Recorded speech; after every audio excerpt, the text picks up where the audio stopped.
Hello everyone. In today's tutorial, we will show you how to create a carousel on the Canva website. This is a great way to showcase multiple images or content in a sliding format and make your site more interactive. Let's get started.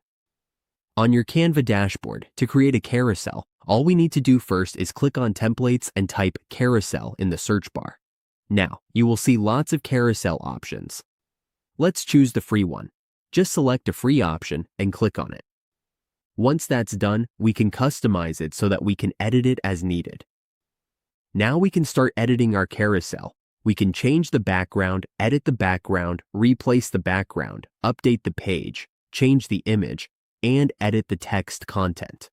To edit text, just double-click. Once we are finished, simply click Save. That's how we can create a carousel on the Canva website. With just a few simple steps, we can make our site more dynamic and engaging.